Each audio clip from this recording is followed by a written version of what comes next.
arms and never leave me. Don't leave me, boy. Tell me if you want to follow me, to follow me. Take me to your arms and never leave me. Don't leave me, boy.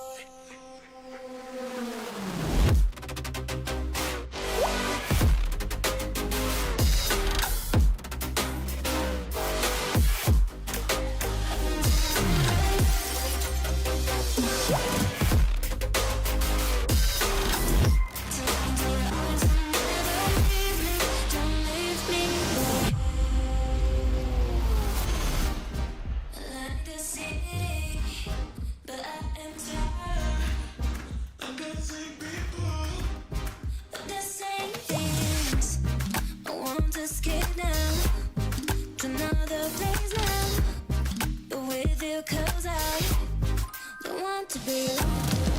Tell me if you want to follow me now, to follow me.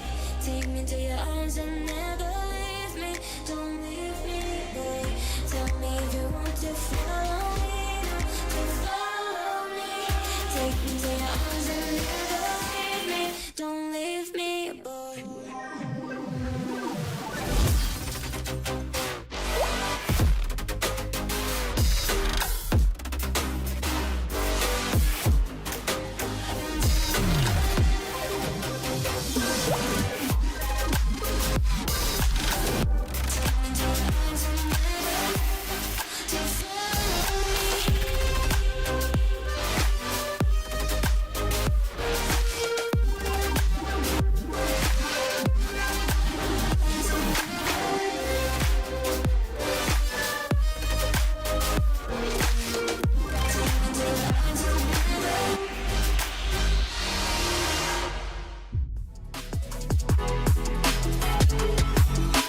And look at Jochen Hahn and Antonio Albacete.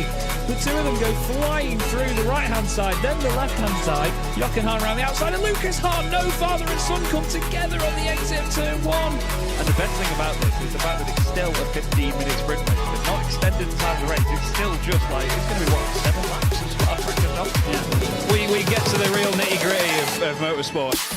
Cranston and Smith are side by side for the title in the very final race of the season. As they go back up the hill towards the Schumacher. Nils Core clips the back at 10. Simon Povey clips the side of Nils Core. They go over the hill and Povey's around. Oh my God, that's going to definitely do the thumbnail, isn't it? Hit me in the right direction. Thank you so much. 23 cars.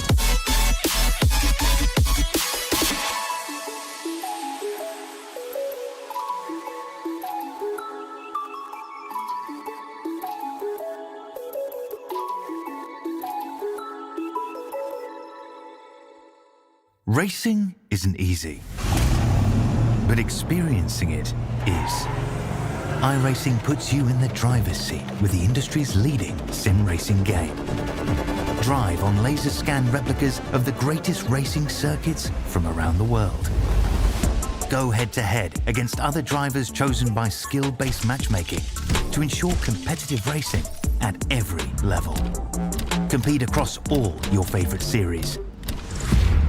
In officially licensed cars, engineered to deliver the most accurate driving experience possible.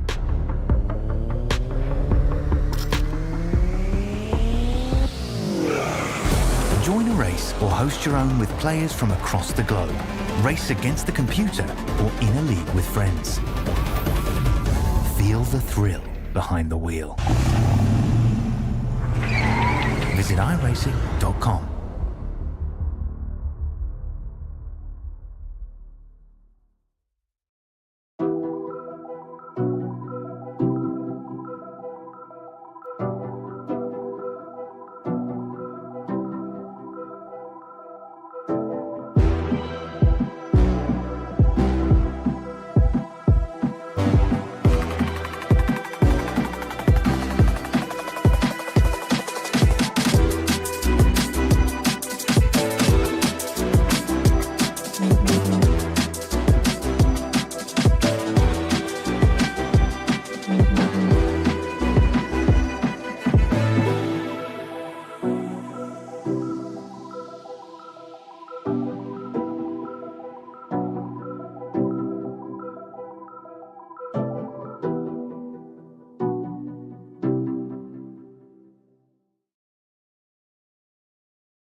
Good evening, everybody. Welcome to Chaz Draycott Media, and welcome to the Sim Racing Magazine GT4 Challenge, and welcome back to Season 6. It's been nearly a month since we were last on everybody's screens. There'd been a mixture of different things. We had an off week planned. iRacing's week 13 was in a different position to where we expected it due to the leap year last time round, so things are a little bit off kilter, but we come back now with two back-to-back race meetings to finish the season. First off here, round 8 at Autodromo Enzo Edino Ferrari, Imola of course to you and I, and then we will move to the Nürburgring Grand Prix circuit next week for the season finale, which will be 2 sprint races. My name's Chaz Draycott, delighted to have alongside me in the box once again the wonderful Ed May. Ed, great to be back after probably one of the longest hiatus we've ever had. Yes, it's been certainly a long old time since we've been seeing these GT4s on our screens. I've missed them dearly, so it's great to be back here, and like you say, we'll have them in abundance because in a week's time we get to the season finale of this brilliant 6th season of the Sim Racing Magazine GT4 Challenge. Still, of course, everything to play for, isn't it, Chaz, in the championship? There absolutely is, yeah, it's very, very close. Lewis Ward just 9 points clear of Taylor Adams now. Taylor all the way up there in second place with no race wins so far this season. Arthur Thurtle is third, wearing his number as his point score, tied with Jake Cranstone on 70 points. Matthias Pentila is having a good run of form at the moment. He's on 63 points ahead of Ben Idris Abdullahi and Nils Kaur, who had a bit of a tough time at Spa. The teams championship is ridiculously close. There's just 4 points between the top 3 teams, and if you look at it, only 7 points between the top 4 teams. It's absolutely ridiculous. RD Simsport leading the way at the moment. Satellite Racing in second position, tied with Regenta Sim Racing as well. Team 11 only on 119 points, with Altitude Free M Esports on 110. Top 5 teams at the moment, absolutely flying at the top end of that sort of standings, let's say. But there's a bit of a gap then back to the rest of the drivers. A big shout out to our championship sponsors, Derbyshire Holiday Homes and Orris Analytics. We are very grateful to have them on board, and we're very grateful to be back here at the wonderful, wonderful Imola. But the practice session in perfect time, Ed, just comes to a close, and we'll get qualifying underway. 15 minutes qualifying for this 1 hour race here tonight. Yes, 15 minutes, of course, because it isn't a sprint weekend. We will have, obviously, the full 15 minutes plus a little bit extra for the drivers as well, so they can finish the laps that they start just before the checkered flag falls in the session. As always, Regenta Sim Racing, first out of the blocks. They do not like to hang about, and they keep that going strong here in Imola. Taylor Adams currently in behind his teammate at Slight. Mercedes and McLaren working together, as they often have done throughout the course of the season. Of course, though, these early stages of qualifying aren't necessarily going to be the deciding factor, because these GT4s do take a couple of laps just to get into that perfect operating window with the tyres getting up to temperature. They absolutely do, yeah. They need to be really careful in these opening moments. We've seen a few times throughout the season where drivers have been pushing on their out laps and they've had a spin here or there, or an incident that's obviously put them on the back foot and meant that they've had to turn their qualifying session completely around. Rob Sutherland in the YouTube chat has mentioned that we aren't getting Callum Brandt and Matthias Pentila for the rest of the season. I remember seeing, actually, after some of the previous rounds, they weren't too pleased with the change of the rounds, but at the end of the day, we couldn't race on iRacing Week 13. It's just something that leagues tend not to do, but we thank them for their participation in this championship coming up to this. It's been wonderful to have them as part of the series, and we look forward to seeing them again at some time in the near future. But the SRM community is unfortunately, well, this is a difficult one to explain this. My role as series organiser is coming to a close within SRM, within the Sim Racing Magazine. We've done 6 seasons now of this GT4 challenge and many special events along the way, but at the end of this season I will be stepping down from my role, and it's my decision to do so, but the reception and everything that I've had from all the community throughout all of this has been absolutely wonderful, and Andy has been particularly fantastic to work alongside as well, and I have humongous thanks to give to him and everybody else involved in all of this. We've got a lot of stalwarts out there on the circuit tonight, actually, as well, don't we, Ed? We've got Rob Sharp once again in this gorgeous Orris Racing Porsche. We've got the likes of Lee Berridge, who's been around for a number of seasons now as well. The likes of Ben Chalcraft, who we've seen in SRM for a few seasons. And let's not forget Lewis Ward, of course, double champion of the GT4 Challenge. Yeah, and could make it triple champion as he leads the standings, like you said, by 9 points to Taylor Adams. Astonishingly, he picked up his first race victory of the season in the last race at Spa. It just shows you how close this championship is that we have not had a driver win more than one race. We've had 7 races and 7 different race winners. Yeah, that's been the absolutely mesmerising part of this championship so far, has been the spread in race victors. We've had seasons in the past where there's only been maybe 3 winners in a season. You've been a part of that yourself. We've had seasons where 5 drivers have won at most, and this season we're not even finished, and we've already had 7 winners across 7 separate races. No repeat winners is just amazing. Absolutely amazing, and it's been a real pinnacle, and it seems like, you know, while not wishing for it to end, it seems like a real good high for it to go out on, doesn't it, at this stage with the Sim Racing Magazine GT4 Challenge, because this was the championship and the series that started it all. Yeah, they do say you've always got to leave them wanting more. You don't need to sort of outstay your welcome, I guess, so to speak, and I definitely think we are on track for a really great season finale. These final few races could be some of the best we've ever seen in the Sim Racing Magazine GT4 Challenge. We'll certainly hope that will be the case. Got the 2RD Sim Sport drivers, Guy Edwards and Christopher Smith, trying to work together here to create a little bit of a gap to the cars around them. Got the Altitude Esports drivers as well, Arthur Thurtle, going to the top of the standings and then just peeling off out of the way as to not impede any of the other drivers on fast laps. Yeah, great stuff that. For that though, isn't it? Yeah, really, really good. 7/10 of a second clear as well. Absolutely flying at the top end of the order. I noticed Chris Jennings' livery once again, the wonderful Axis SimSport machine. It's got elements of the Conehead Racing livery on the car as well with the white and orange stripes. Looks excellent as ever. What about the BMWs now as well, Ed? The M4 GT4, certainly a car that has been divisive this season, I'd say. But now, Nils Core at the wheel seems to have a different sort of headlight glare on it these days, does the BMW, which is weird since the update. But Nils Core hoping to take this thing to a victory before the season is out, and obviously do it, well, to sign out his way to complete the season. Obviously, at Spa, he had a win and then a very dreadful second race.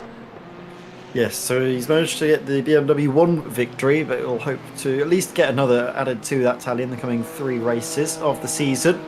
See, it's a full hour here tonight, so the drivers are going to be a bit more tuned into the strategy rather than just the sort of raw pace, maybe being a little bit coy of when they make their pit stops, trying to see if they can find any clear air while also managing the fuel to have a nice short final stop where they can leapfrog a few of the drivers. We often see at times the Regina Sim Racing drivers, the likes of Taylor Adams. They have certainly been successful. I think it was at Donington Park actually, where it was both Taylor Adams and Matthias Pentila who, well, really executed a great little fuel strategy. Zion Watson now goes fastest of the bunch. That was what actually saw Matthias win his first race of the season here for the Sim Racing Magazine GT4 Challenge. We'll see if he can maybe repeat that feat in, well, what is going to be the final endurance race of the season. Yeah, it's going to be great to see this format sort of signed off here at Imola. It's been a wonderful format that's given us plenty of exciting racing before, and obviously the fuel strategy very, very important here as well. And as you've mentioned, we'll see a lot of people sort of trying to extend that first stint and save fuel in the opening stages to make that last pit stop the shortest. That's the main challenge here, really. Yes, that's, I think, certainly what we're going to expect the drivers to get the better of. Jake Cranstone, a driver who is astonishingly yet to win a race, finds himself in 4th place in the championship, 70 points. Not out of the running just yet in the championship. A race victory would certainly go a long way to helping realise those ambitions of defending his crown, obviously running the number 1 based on his triumph last season. sticking with the Porsche. And the Cayman's a car that's certainly seen a lot of success. Obviously won in its first iteration of the GT4 challenge. I think it was in the GT first season, but then I think Simon made a mid-season switch to the Aston, if I remember rightly. I believe so, yeah. I believe it was. Yeah, there's a lot of different timelines to think about with the differing liveries and things, but yeah, there are certainly some drivers that have made interesting switches partway through the campaign. Seen this interesting livery in livery of PJ Clyson's machine. I believe it's slightly political, so not sure how much of that we will show because it's not an element that we like to delve into, but still striking livery all the same. Here's Dennis Van Beelen. No live time for him at the moment. He's 23rd out of the 24 cars so far. 3 greens on the board. Puts him 16th. Simon Price, the only one not to set a time at the minute in the absolute whopper of a BMW. He's about to come to the line now. I think they've made it even uglier with those weird little light glints at the front, unfortunately. It used to look pretty alright, actually, did iRacing's BMW. Annoyingly, they made it somehow even uglier. But it's Altitude 3M Esports first and second at the moment, and Team 11, Regenta and Masters of Torque. It's busy up at the top end.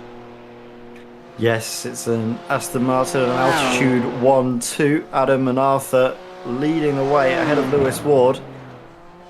Lewis certainly in the driver's seat for the championship, just 9 points clear. Taylor Adams. Watching him now, just come through the hairpin at Tosa. Using all of the track on the exit, you can get away with a little bit in the sort of in track limits now. Before, Imola was quite a harsh track for that, but now I think in iRacing they've certainly revised what the bounds of the circuit are. Around here especially, it was horrific if you tried to use any more of the circuit than iRacing thought you should do. Yeah, it was... Incident points aplenty. Here as well, you can use a lot more than you used to be able to.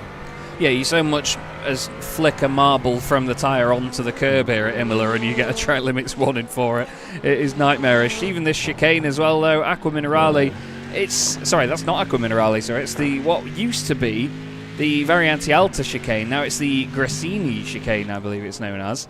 And it creeps up on you. It looks very small on a track map, but it's actually quite a large area when you get there and see it firsthand from the car. PJ Clyson's is currently surprising me in a negative way. He's currently all the way down in 20th position. So maybe the extra vinyl on his car weighing him down. Yeah, not what we expect to see from PJ whatsoever. Struggling a little bit just to get, well, a properly quick time on the board. We've just seen Mark Johnson for Trackmouse Racing up inside the top 10. Just behind Matthias Tem for Fury Simsport. Great little fight though, isn't it? Look at how close it is as well, all the way down. So many drivers covered by a second. First to 14th. Just covered by that blanket. You could cover these two with a blanket, couldn't you, right now? Right together, these two. Oh, it'd be good if I went to the right camera, wouldn't it? Look back from Christopher Smith at his teammate Guy Edwards. Yep, Chris deciding to lead the way for this time. Maybe a little bit of teamwork. They do hold each other up a little bit, don't they? Going through Aqua Minerale, which, being that close, probably want a bit more of a buffer when you start your next lap around here if you're going to try and use the slipstream to help a teammate out. Yeah, it's a difficult track to get that right on, actually, because there are so many pinch points. There's Arthur Thurtle taking to the grass just to make sure he definitely stays out of everybody's way. As the two Mercedes now make their way down towards the bottom of the hill. Sweeping their way through. Ben Chalcraft goes up to 6th place. Ben was gutted after Spa because he put in such a great qualifying and was then involved in an incident. As I think it was it Dennis Van Beelen that just tapped the back of him and had a little spin. That affected Ben's night. As across the line go the two RD cars. Edwards goes 9th. Christopher Smith, well, I was going to say stays in 12th, but I think drops a place as a result. PJ Clyson's now moves up into 11th place. There's a new livery for Trackmouse Racing tonight. They are replicating the Aprilias in MotoGP with this gorgeous livery. Matthias Tem has now gone up into 6th place. McLaren's sounding and looking wonderful. Mark Johnson's doing well, actually, up in 11th position. He's having quite a solid night so far. But the liveries these guys have worn this season have looked wonderful, and I think this is my favourite one so far. Astonishing how motorbike liveries can work so well on the McLaren. It's got a sort of contour, I think, on the side that you see a lot of motorbikes have, which sort of lends itself to those liveries being translated brilliantly. Idris Abdullahi follows teammate Nils Kaur along. Resounding drone of the BMW's engine going by.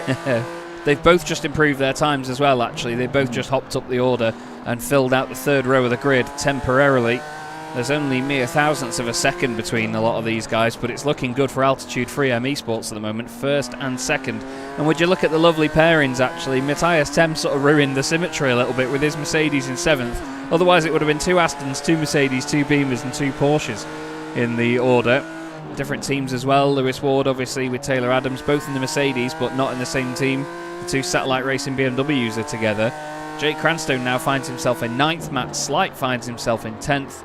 It's crazy how quickly these sessions can go one way, then the other, just based on not so significant improvements from one driver to the next. It's an ever-changing landscape, isn't it, in these qualifying sessions? Yeah, I mean, it's also surprising to see Jake Cranstone as low as he is now, just in the top 10 as Christopher Smith improves up into 7th. PJ Kleisens now improves into 5th, which bumps Jake out of the top 10. Matthias Tem improving back up into 6th place. Ever so close. Look at the gap from 3rd all the way down, well, to, let's say, 8th place. Less than a tenth of a second. Oh, as Lewis Ward now only just misses out on the top spot in qualifying, but he's got another lap coming. Splits, though, the 2 Aston Martins, which is important. Nils Kaur just jumps up into 4th place now and has got one more time to go around the circuit. Certainly seeming like the cars are getting into that perfect window right at the end of qualifying. Yeah, they're really, really close, aren't they, inside that top 10 in particular. Less than 0.4 of a second covering the top 11 even. Less than half a second covering the top 14 cars. It's absolutely brilliant. Dennis Van Beelen only 0.4 off at the minute in the gorgeous Chicane Online Racing Aston Martin. That's not so gorgeous though, going off the circuit there. One of the BMs went off as well. That was Ben Idris Abdullahi. But it's currently this man in the Aston that is top of the pile, Adam Watson, and he's the one getting the slipstream from his teammate in front, actually. Arthur Thurtle will probably not be improving his lap time here, and he decides to back out of that one. I think Adam just wants to try and extend that advantage that he has over the rest of the order. We've consistently seen here in SRM that Adam is one of if not the fastest driver that we have in the community. He's amazing. He now swoops across the final couple of slight kinks here, and that's going to be close to improvement, and it is a 150.337. What about Christopher Smith? He heads to the line, and with what Aidan would call a pattern-y lap. And it's an improvement from Guy Edwards, actually, just behind him. But he is 10th at the end of all of that. Mark Johnson and Stephen Codman about to improve their times by the look of it. Stephen Codman with a green sector in the middle of his lap. Yes, goes up to 18th place. What about his teammate Mark Johnson? Mark does not improve. Nils Kaur on for an improvement though here, Ed. 3 green sectors at the start of the lap. Is that enough? We're all down to this all-important final sector. How good was his exit as he makes his way up to the line? It could be enough for pole position. It's going to be close if it's valid. And it is pole. Wow. Right at the death. Snatches it from the clutches of Adam Watson. That was a really impressive final sector. Must have been from Nils Kaur. Hooked up brilliantly at the first half of the lap as well. It was green all across the board. Improvements galore. And Nils Kaur takes pole position. Absolutely does. Brilliant stuff. Very exciting way to end the session there, with Nils Kaur taking pole position by just 50 thousandths of a second. And Aidan, and Henry as well. Hello, good evening to both of you. Pointing out the debris system here on iRacing is rather exaggerated, to say the least. And yeah, he bringing Western Supermare to Variante Alta. I quite like it in a way because, you know, you do see a lot of the debris on the circuit, but it is a little bit extreme. So yeah, it's a shame that it's quite to that level. But, you know, the first broadcast that we did, Ed, we were broadcasting in the rain at Zolder, weren't we, with the new debris refresh system. And it was like there was a hailstorm coming from the gravel traps. It was nightmarish, wasn't it? Yes, it was certainly not pretty. There was also some weird, quirky things where it seemed like the cars were basically had sparklers at the back, just chucking up debris all the time from the tires, Yeah. like a constant stream, which was certainly quirky. But I think they've managed to dial it back a little bit, iRacing. They've managed to fine tune things, and we're in a good little window now for it, which is nice. But I'll tell you what, that qualifying session really kicked into gear in those final couple of minutes, didn't it, Chaz? Absolutely did, yeah. Really good stuff to see, and we have a nice close grid. As a result of that, we now have an hour-long race coming your way where the drivers are limited to 33% of the car's original full fuel tanks, and they are on fixed setups as well. So this all comes to basically down to the driver's capability with these cars. It's not just down to who's got the car set up the best.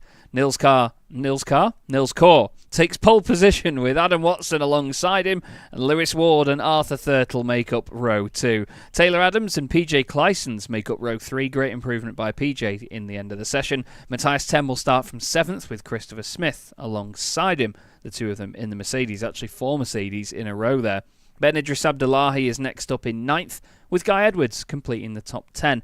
Ben Chalcraft will start 11th, with reigning champion Jake Cranstone starting all the way down in 12th. Matt Slight is down in 13th, ahead of Dennis Van Beelen. He's got Mark Johnson and Eric Manintveld for company. Eric's teammate, unfortunately, not here tonight. Rob Sharp finds himself down, not quite at the sharp end, in 17th. I remember him particularly having a great result here very early on in the life of SRM. Stephen Codman was 18th, with Chris Jennings and Lee Berridge making up the 10th row of the grid. We then have Heinz Mayer and John Roberts making up the 11th row. Oliver Carwadine is 23rd, with Simon Price completing the 24 car field. A field that you will not see from there, but you may see from here as they head down towards Aqua Minerale to begin the rolling start, the formation lap. Nils Core under a bit of pressure here though, Ed, to become the first repeat winner that we've had this season, and I think he can do it in this sort of circumstance, but it depends on the pressure from the drivers behind, I guess, whether they allow him to control this race or be a part of the pack. What do you think he's got to do to make this one work? I think what he's really got to try and do, Chaz, is break away. See if maybe Adam Watson, Lewis Ward, they're going to get into a tussle on the opening lap. And if Nils Core can break that toe early, he's going to be in a great position. If not, he's going to struggle, because here at Imola, there's so many areas, like coming out of Aqua Minerale as well, coming actually off of that final corner all the way down to the first corner. It's just one really long slipstreaming opportunity, and it's so hard to break the slipstream here unless you can maybe take advantage of a bit of battling in behind. Yeah, it's going to be an interesting one all the same. It's going to be a very interesting one, because this circuit is possibly one of the most unforgiving on the calendar, and considering this is going to be the final endurance race in this season, the drivers will definitely want to make the most of it, as this is the one where you get, I wouldn't say the most second chances, because at the end of the day, when we have our sprint races, you still get 2 races on the night, but here you've got longer to make up for it, I think, rather than 20-minute and 30-minute sprint races that we see and will see at the Nürburgring in a week's time. But you know my question at this point, Ed, anybody you've got your eye on other than pole sitter Nils Core? I mean, I think both of the altitude drivers could potentially work together in a great position, but actually Lewis Ward was helped out massively, wasn't he, by PJ Clyson's efforts late on in that session to get himself up on the order as well. We could see Lewis Ward take back-to-back victories here and really reclaim that championship, because we know how smart he is in these endurance-style races. Very true. And it's that level head that you need to keep in these circumstances, and after nearly a month away, it gives me wonderful pleasure to say that the Sim Racing Magazine GT4 Challenge is underway here at Imola in very, very quick fashion. Straight off the bat, Nils Core gets on with it, and we are racing for round number 8 of the championship. Thanks very much once again to the championship sponsors, Derbyshire Holiday Homes and Orris Analytics. The lights go green on the gantry in the background, and it begins in towards Tamburello for the first time. It's quite dark, actually, as a lot of the cloud cover comes over for the first time, as it looks like, oh no, PJ Clysons is off, and off big time into the wall. head-on impact for the Mercedes. We'll have to look back as to what caused that. Bit of a battle here as Taylor Adams and Arthur Thurtle go side by side. Two of the guys right near the sharp end of the championship. And this is the thing now, Ed. Taylor needs to be careful here not to overdo this in the opening stages. He's got more to fight for, even though Arthur's only a few points behind in the championship. Potential change for the lead. Yeah, there we go. There's Adam Watson. He's trying to find a way up the inside, but Nils Court cuts that opportunity very abruptly across the nose of Adam Watson. Lewis Ward, meanwhile, sticking with the pair of them. Breaking away a little bit, actually, from Taylor Adams in behind. I think a move from Taylor Adams really held up Arthur Thurtle, and that caused a bit of a gap to start to form. However, now as they make their way out of Aqua Minerale, all those gaps start to come down as Lewis Ward is actually making a move this time on Adam Watson for second place. He is indeed, and he gets it done. Not quite sure what's happened to the light in here. It seems everything's changed. Oh no, Matthias Tem's had a spin. Tem facing the wrong way, but luckily doesn't get collected by anybody. The second Mercedes to go around on this lap. Ben Idris Abdullahi, I think, had a slowdown penalty and lost a bunch of time. Guy Edwards and Dennis Van Beelen was side by side coming down the hill as well as Eric Maninveld puts his nose down the inside in the Porsche. Nils Cour, though, at the front end of the order, he is, well, I was going to say away. He's 6/10 clear of Lewis Ward after that first lap. But let's have a look at what happened to PJ Clyson's there, Ed, because that was a big old off that. So, PJ Clyson's on the inside of your shot now. There's just a little tiny bump, isn't it? But at the point where the cars are turning in, there's not a lot of space really when you're going side by side through there. I don't think he knew Nils was there. Not Nils, sorry. Matthias was there. He turns in as if Matthias isn't there. Yeah. I don't know why the car went right, but yeah, it maybe broke something. I don't know. But the front end gets unloaded by the contact, so you're trying to put the load in on the front, and then you get that contact, which I guess just unloads that sort of inside front, or sort of rather that outside front. There's a lot of load on the inside because of the contact depressing the car down, which probably is what spears it into the wall. Guy Edwards and Dennis Van Beelen having a good old scrap here just inside the top 10. Dennis has gained 5 places from where he started. Eric Maninveld just behind has gained 6. He's having a really good start to the race. John Roberts going well in the in the Mercedes. He's always driving a McLaren, but he's in the Mercedes this season. I think he's driven that for a few seasons now, so I've made a bit of a fool of myself there, but yeah, John having a great start to the race. 5 places gained. Jake Cranstone's gained 6. He was 12th on the grid, and he is right up in the fight now. That is really cool to see, actually. I'd be interested to watch Jake start, and we absolutely will, because I can do what I want. Let's have a look then. So, starting 12th here, I'm interested to see how he makes this work here, Ed.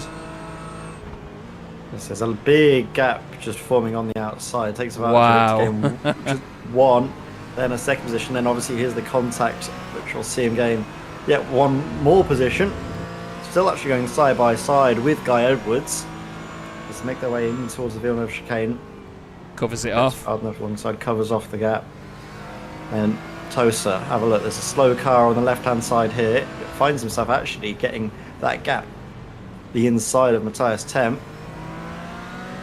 God, we know how good the Porsche is at just putting down the power, even with a lot of steering lock. Dispatches that Mercedes just about.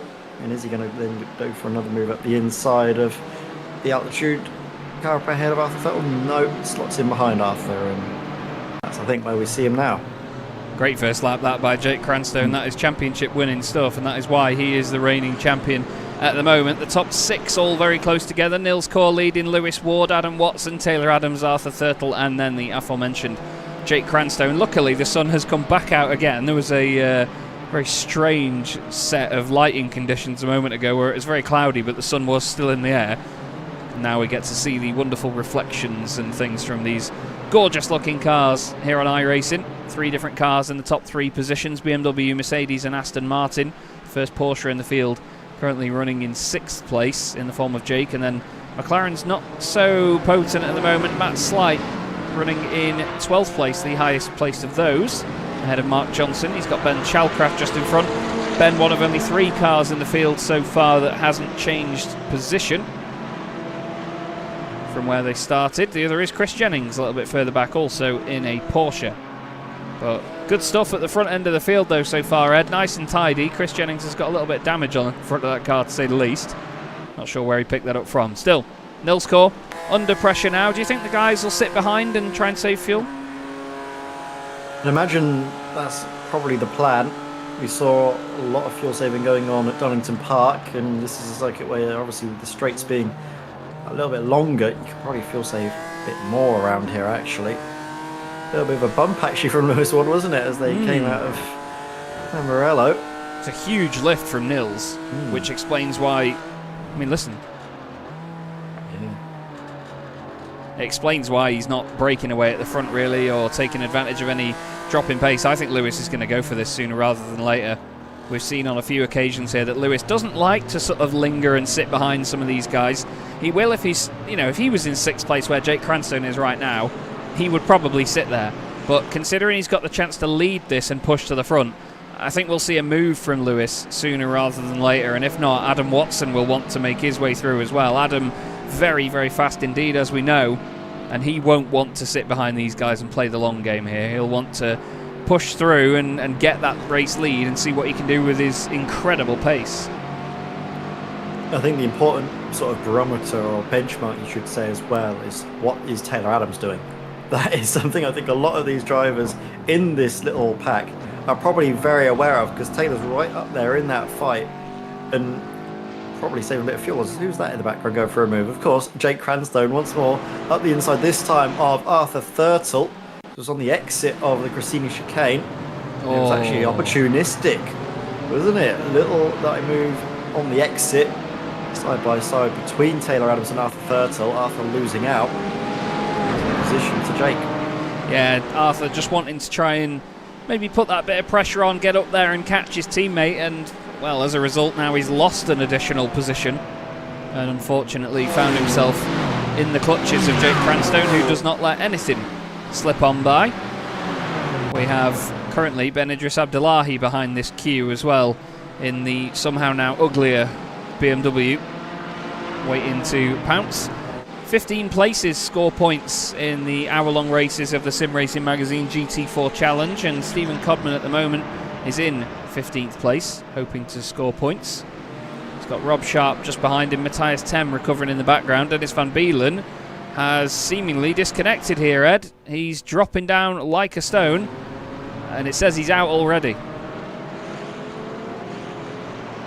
Yeah, we'll have a look and see, because I can check in the sim just to see. Yep, manually disconnected from PJ Kleisens there. I'm not seeing anything else from Dennis Van Beelen.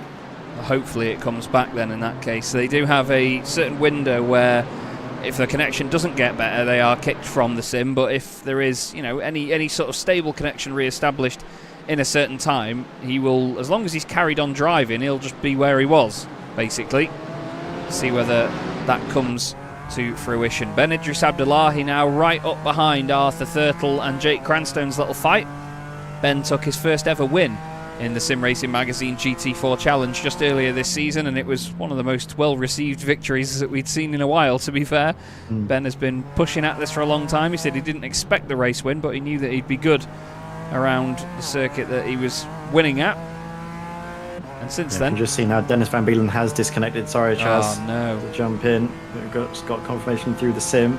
Upload packet lost, but he's just reconnected back into the sim now, so he's going to try and stick it out to Liam, hopefully. Yeah, he can always jump back in, see if he can score some points at the end of the day. It's not the biggest field that we've had throughout the season tonight, so if he can reconnect without losing an entire lap, he could maybe make some ground on those that have a bit of a hard time. Taylor Adams just did the fastest lap of the race on the previous lap, but Lewis Ward is the one that's on a mission here, right up behind Nils Kor's BMW now, trying to take advantage in this Mercedes. And it's just a case of tucking underneath that bumper and trying to get a better run, but Nils is such a good defender, isn't he? We've seen him over the years put the car in the right place at the right time all of the time. He is easily one of the wisest drivers that we have in the pack, I'd say. He doesn't make low percentage moves. He tries to, I think, calculate and see where the race is going before many other drivers really get a sense of it. And I think that's something that is really difficult for sort of drivers to learn. You've either got that or you don't, and Lewis has that in abundance. I do think, though, there's an outside shout for potentially Taylor Adams doing something very surprising here as well. We often expect it from him, so I don't know how surprising it will be when it happens. But he keeps doing it. He keeps catching out everyone else. We saw it again, didn't we? Just to keep that point firmly in your mind. Donington Park, where he pulled off that great strategy, sort of out of nowhere, coming through and being in with a chance of the race victory. Obviously, it was the Finn, Matthias Pentila, who we don't have here tonight. Ended up taking the race victory with pretty much exactly the same strategy. So we'll see what Taylor's doing in terms of the fuel savings hanging about. Is that Lewis Wood intentionally dropping back? Adam Watson going past Lewis Ward here. Yeah, Lewis simply moves out of the way, lets off so that Adam doesn't have to compromise anyone in the braking zone, and Lewis Ward drops to third. Very intriguing. Now, we've seen Taylor Adams, like you say, do this strategy a lot where he saves the fuel, makes it work as Jake Cranstone throws it up the inside into tow, so that's not part of the plan. But Taylor, he knows how to make this work, and it's surprising that he's not had a race win this season so far. I think during season 5, he won a number of the races early on in the championship, with the fact that he was so capable on saving the fuel, as there is a little bit of contact with Jake Cranstone there. I think Jake, the Porsche, just got away from him slightly under brakes. Taylor getting a little bit of a knock in the rear corner. Arthur Thurtle wants through on this now as well. You can sense a little bit of impatience here from Arthur. He doesn't want to sit behind and be a part of this train. He wants to get further forward, as his teammate Adam Watson has gone for the race lead on Nils Kor. Gets it done before the Grassini chicane, so the Altitude 3M Esports Aston Martins are not hanging around here. They are getting on with this. Jake Cranstone's just on the fastest lap of the race on that previous lap as well. So it's clear that we've got a bit of a divide here, Ed. We've got the drivers that are pushing to get to the front and use their pace. As you can see, Arthur Thurtle making a move in the background there. And we've then got the other drivers that are wanting to play the long game here with fuel. This is an interesting little development. Yes, very interesting indeed. Adam Watson now leading from Nils Kor. I think they will just be taking it in turns to maybe fuel save a little bit. See what the plan is, of course, with the first round of pit stops, which is still, it's a little ways away, isn't it, Chaz? It's not necessarily in the forefront of the driver's mind. Imagine maybe in about 10 or so minutes time we'll see some drivers dripping into the pits. Yeah, I reckon maybe a little bit less than that round here. Maybe in the next 6 or so minutes, around the 40-minute to go mark, I think, is when we'll see the first few, maybe just diving out to get out of traffic. You know, we've seen a few people pull that one before, and it worked well. I was just highlighting that we've got Dennis Van Beelen still on circuit here, so Dennis has reconnected and carried on with the race, which is great to see. Hats off to him. Good persistence. Good persistence from Eric Manintveld so far as well, in the Win It or Bin It Racing Porsche. He's a new addition to the field this season, joining his teammate John Bailiff, and he's having a fantastic run so far through this race. The biggest mover in the field, tied with Lee Berridge, with 7 places gained each, both of them moving up into point scoring positions, and I'm sure hoping to continue that. Just looking at the weather at the moment, it's 29 degrees on the circuit, so it's not very hot at all, and it's only 23 degrees air temperature, which is about half of what it normally is in Imola when it's sunny. Let me tell you that for free. First time I ever commentated there on Clio Cup, it was 38 degrees Celsius when I landed. It was horrific, and it was a good 70 to 80% humidity. It was sticky. It was horrible. As you see, though, 5 to 6 in the sim at the moment, with 45 minutes left to go. Sunset isn't till around 7 p.m, so the shadows will get longer and the lighting will get more golden, but we won't be under full nighttime conditions here, as championship sponsor Heinz Mayer has a fight here with Christopher Smith in the Mercedes. Chris trying his best to unsettle the Porsche, but not able to do it just there. Good little scrap this. Heinz, a long-time supporter of the Sim Racing Magazine community, as Chris, he tried to tighten it up on the inside line, and it's gone the wrong way. Eric Manintveld losing a position here to Ben Chalcraft. Ben tries it, doesn't make it work. But as I was going to say, Heinz, a long-time supporter of the community and the series we do, a long-time sponsor. As, flipping heck, someone really did turn out the lights. cloud cover is certainly having a big effect on the lighting conditions here at Imola. Let's have a look as well though, Chaz, at that last lap by Adam Watson. Fastest lap of the race, faster than anybody else. Last time around the circuit, Nils Cord 0.2 of a second off of that pace. However, on the last lap, really sort of wound down that gap. Pretty much most tails that go through Aqua Minerale. Actually, Lewis Ward breaking away a touch from Jake Cranstone, sort of bridging that gap, isn't he, Jake, to Lewis and Arthur Thurtle in behind.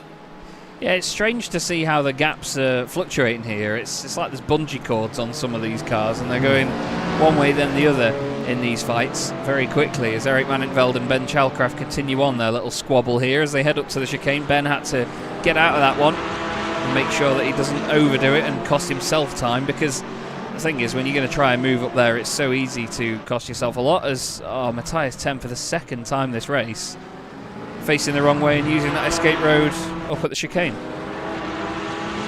He's just getting to the back of the Porsche on the exit. I think he does, and that's just what causes the car to over-rotate. Oh, it's the tiniest of taps. Nearly saves it as well, but just as the rear end loses that traction, it just gradually goes round on him. It was a bit of a two-part spin, wasn't it, to be honest? And they're the worst ones, because he would have known it was going as soon as the contact happened. But then, yeah, knowing what the... Powerless to stop it. Yeah, you know how you want to save it, but there's no chance, unfortunately. No, especially just because the Mercedes is very momentum-based, and if that momentum is going to be putting you into a spin, good luck trying to stop it. You know, it's basically one of those situations where you need to hope that you can recover from it as quickly as possible. And, well, thankfully that escape road sort of helps things out a little bit. On a stable platform to put the power down and get up to speed as you rejoin off of the racing line. Meanwhile, very much firmly on the racing line and keeping themselves nose to tail is this little trio, isn't it? Or however many, what would you call it? Now. A septet, yes. Yeah. Adam Watson, Nils Cord, Lewis Ward have been caught by Jake Cranstone, Arthur Thurtle and Taylor Adams, with Benedictus Abdullahi bringing up the rear. Great little battle. Any one of these 7 drivers and take the race victory here tonight. They'll play their cards right, a little bit of clever strategy as well. Certainly play into the hands. But for now, Adam Watson leads the way, punches the hole in the air for the rest to use to their advantage, saving the fuel. But like you mentioned, Chaz, we might see some drivers opting to dive into the pits to get out of this little train in the next couple of laps or so. I think we might see 1 or 2 do it now, you know. I think that the fluctuation in pace has come as a result of, there you go, Lewis Ward into the pits. He dives in to make sure that he doesn't have to sort of sit behind anybody or compromise anything. But I was going to say, I think the change in pace came as a result of people going, right, I've made my fuel number, let's get on with this. Lewis was happily getting out of the way of others earlier on, and now he's gone, right, I know where I'm at fuel-wise, I know what I want to do. He sped up a little bit, and now he's into the pits to make that early stop. So we'll keep our eye on Lewis Ward and where he filters out amongst all of this. We hope you're enjoying the show here tonight on Chaz Draycott Media. It's been a while since we've been on with the Sim Racing Magazine GT4 Challenge. This is the 6th season of the championship, and what will be, under my supervision anyway, the final series, unfortunately, under the Sim Racing Magazine banner. But there may be more in the future. You have to keep your eyes out and keep your ear to the ground, so to speak. But I'm stepping down from my role as series organiser after this. We still have 1 race meeting left to go this season though, and we are ever grateful for all the drivers, teams and the sponsors as well that keep all of this going as it is.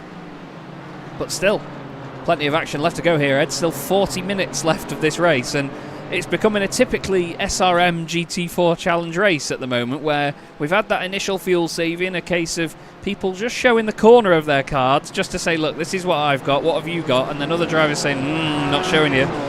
And now, as the cards start to fall, it's all going to slot into place, I think, here. But Lewis Ward is one of the ones we have to keep our eye on. Yeah, I think Adam Watson, he's really put the hammer down and trying to break away. And he's succeeding, at least partially. Nils Cord now 0.8 of a second off of Adam Watson's lead. But as I say that, dives into the pits. All of them but Taylor Adams, who carries on for another lap. Is this going to be deja vu for Donington? Quick, everyone act Only surprised. time will tell. Matt Slight as well, I bet. Yep, Matt Slight does it too. God, what are they feeding these Regenta boys? They must weigh about 30 kilos between them. They save so much fuel. The thing is, as well, is that we know that these Regenta boys put a lot of time and effort into practicing before the races, don't they? They do the calculations, figuring out which is going to be quicker, with full chat, or maybe managing the pace a little bit, saving the fuel and figuring it out over the course of the hour, which is going to give you basically the sort of quickest race time, so to speak. Oh, this is going to get spicy. Jake Cranstone and Nils Kor side by side here as they exit the pits. Jake just about backs out of it, I think. Here comes Lewis Ward down the start-finish straight now. Underneath the bridge he goes, and if anything, he's just going to slot down the inside of Nils Kor. Gets into second position, but the main takeaway from that is that Adam Watson is 2 seconds up the road. So if these guys fight now, it's just going to help Adam in the long run. Arthur Thurtle stays ahead of Ben Idris Abdullahi. Jake Cranstone doesn't want to hang about behind that BMW.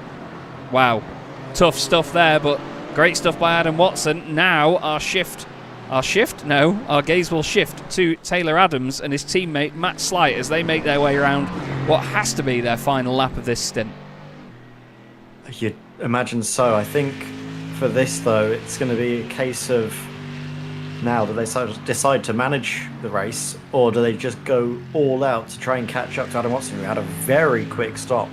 Look at the time in the pit lane. It wasn't necessarily that he underfueled the car. If anything, he spent probably the longest in the pits, around nearly 20 seconds. Yeah, he did, actually. He seemed to just get it absolutely nailed on the way into the pit lane limiter time and on the way out as well. Yeah, the pit lane. Adams, Matt Slight, now in the pits. I was going to say the pit lane time was less than those around him. Lewis Ward was quick in and out, to be fair, but he had a shorter stop as well, so that balances out naturally. We'll keep our eye on where they all are, but Adam Watson heading round into the final corner. God, that car is so pretty. Such a lovely livery on the Altitude 3M eSports cars. And Adam is making sure it goes as good as it looks. Taylor Adams is now off the jacks and he is moving. He will shortcut and straight line as much of that pit lane as he can.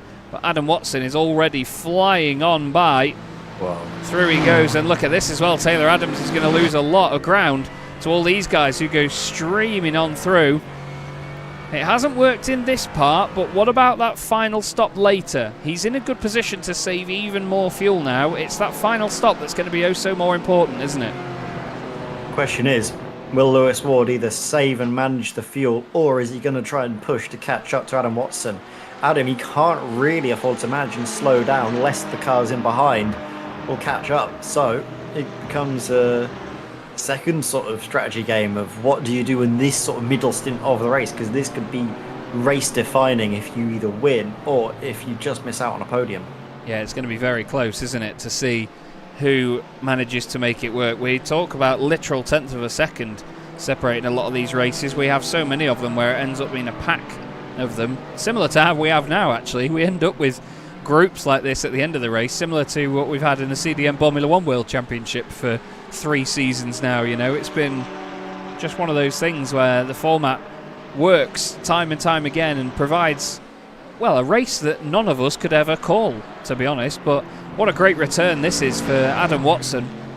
He's really flying now at the front of the order, and he's just putting laps in. He's just putting qualifying laps in, if anything. He did a 150.2. The only driver that matched that last time was Jake Cranstone. He was still about half a tenth off. So it's clear that Slipstream isn't helping those cars stay together, really. It's just they're all holding each other up by having a fight. But Adam Watson, he's got, as I heard in a song lyric recently, one eye on the target, 2 bricks on the throttle, and he is absolutely gone and away. Really strong lap. Look at that, fastest lap of the race so far, 1 minute 50.2. The rest are behind doing 1 minute 50.9. 7/10 of a second nearly in his favour. As I think it's fair to say Lewis Ward, Jake Cranstone, Nils Scott, they're trying to manage, but well, they're sorting each other out. I think before they go into that phase of the race, look at this side by side now as they make their way towards the Villeneuve chicane. You can see Cranstone's got the more favourable line up the inside, but look at him hanging around the outside. Nils Core, he's braving it and going through a little blink out of existence there. That could put the fear of Oh, anything into you. Whatever supreme Now, being you Kutosa. choose. Yes, whatever supreme being is out there for you, he'll be fearing it. I think they'll be fearing Jake Cranstone. Oh, wow. It reminds me of a really offensive US Air Force t-shirt that I used to have. Well, I'd say offensive. It was just, it was crude humour.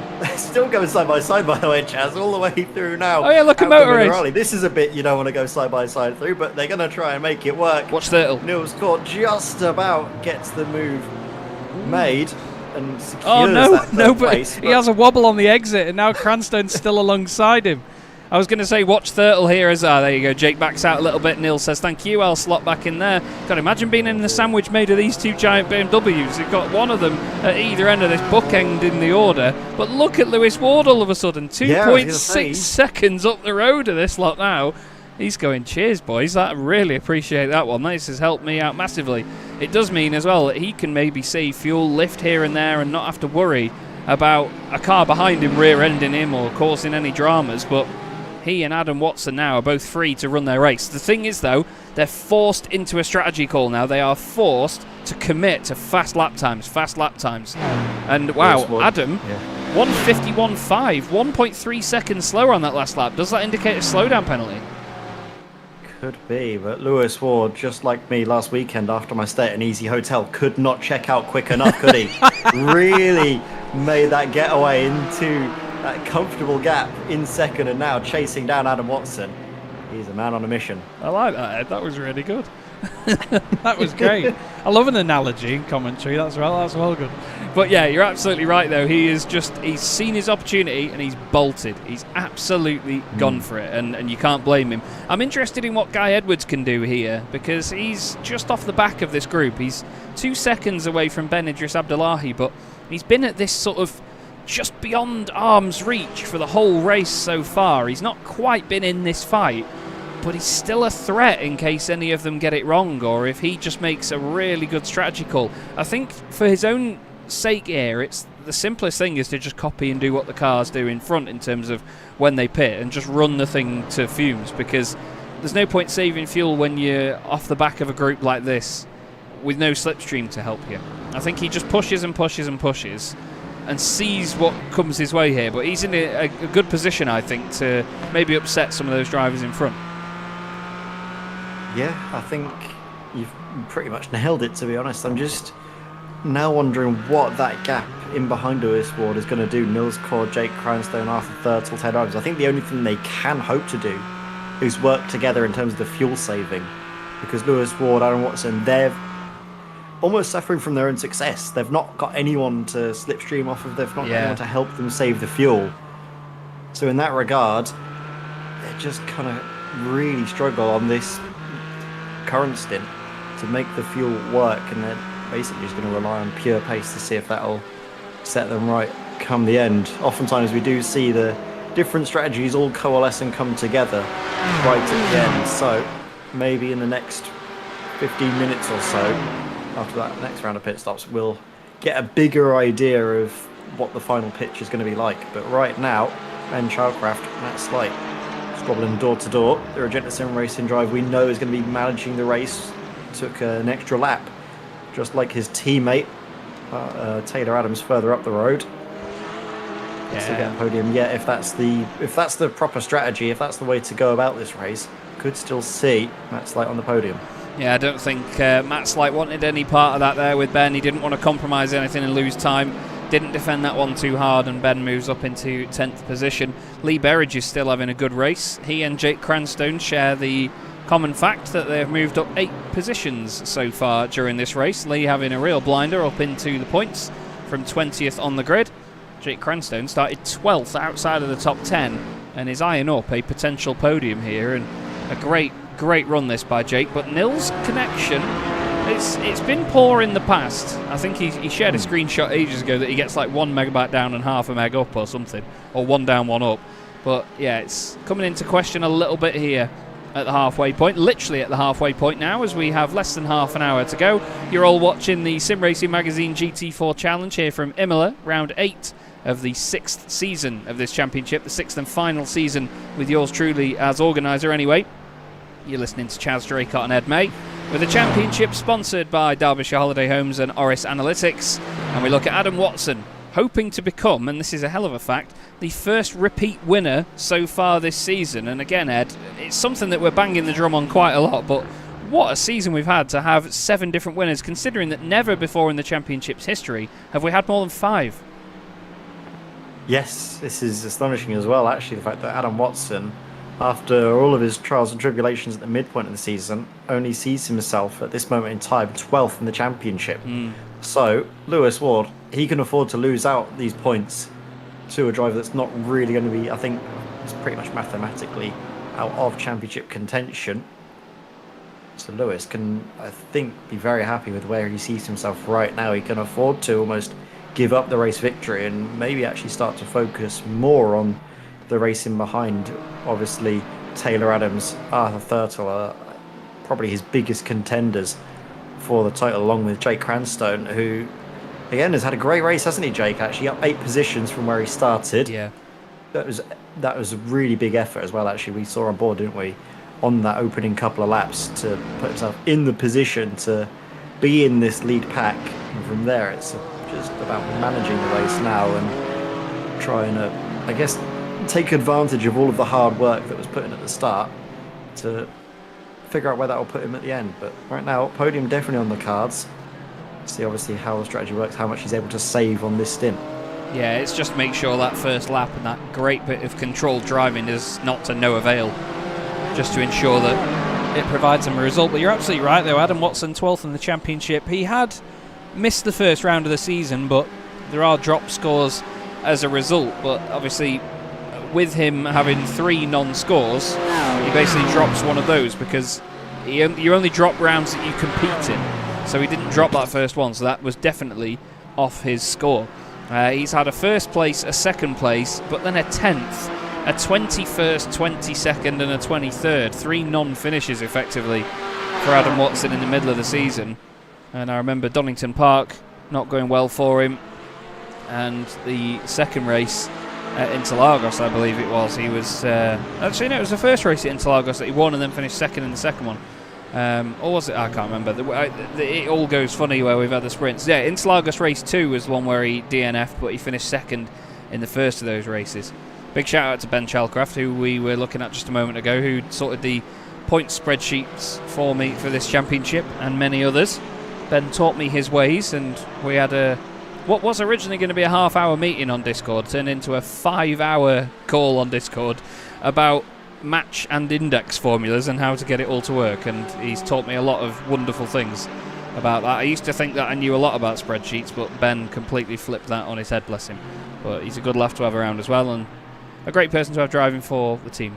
Still, battles all the way up and down the order. John Roberts and Chris Jennings on our screen now. Yeah, great person to drive with as well, actually, isn't he, Ben? Yes, actually, yeah. That we've been teammates with both in the car and obviously here at Chaz Jacob Media, always as his team boss, watching him and with a magnifying glass, making sure he flies the flag well for Spontex CDM sorts. But he is a very rapid peddler in these GT4 machinery, and he's, like you say, a great person to have on board. Yeah, I only have a trophy from a different league on my shelf. As Adam's just. And I mean, Jake Cranstone, he'll be gutted that he's done a 150.1 thinking, you know what, watch this pace. And Adam's gone, yeah, all right. Adam's just disappeared. Yeah, that's cute, yeah.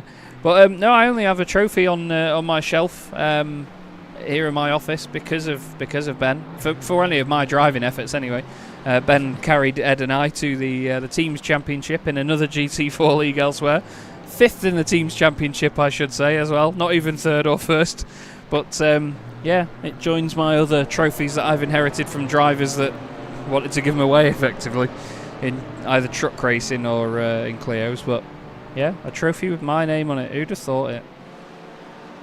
You have to get you back behind the wheel more often, Chaz. It is going to have to watch this space, see what happens. But, yeah, definitely great to be a partner with him. It's definitely great as well to be in the comms box and watch this race continue to unfold. Nils Core, Jake Cranstone, pretty much nose to tail. Arthur Thurtle we're on board with right now, as we can see now. Look at the orange and amber hues glinting off of the car, off the dashboard.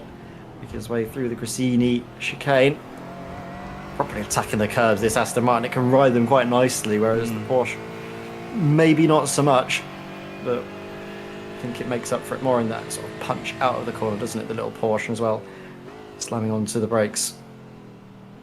Lovely little car to follow, though.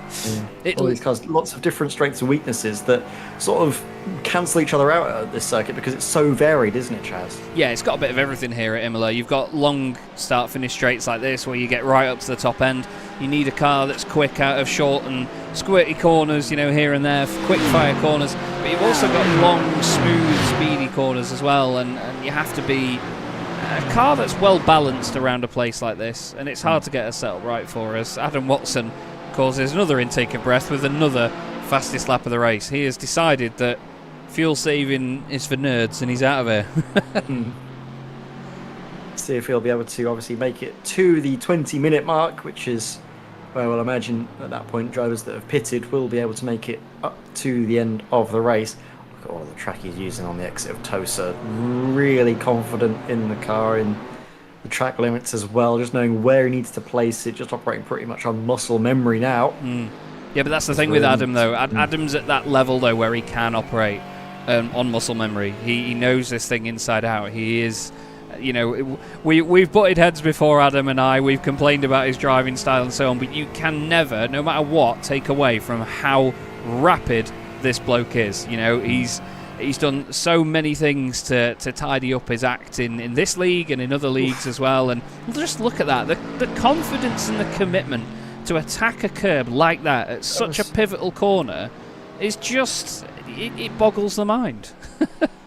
He was all four wheels off the ground there, I swear, as he hit that first curve. The massive amounts of daylight between the underfloor of that car. There's not much and daylight. The track. It's dark at the minute, but but yeah, you're absolutely right. There was a bit of reflection between it, and yeah, again, to say, like, the confidence to be able to do that while putting in these laps. Let's see what the time is. Is he going to go under 150? Yes, 149.9 for Adam Watson. Incredible, absolutely incredible, this run. Well, he's nearly a full second a lap faster than the likes of Lewis Ward, everyone else chasing him behind. He's really just, I think, like you said stuff it to the fuel saving and is going foot flat to the floor. But what can these other drivers do to try and make up for it?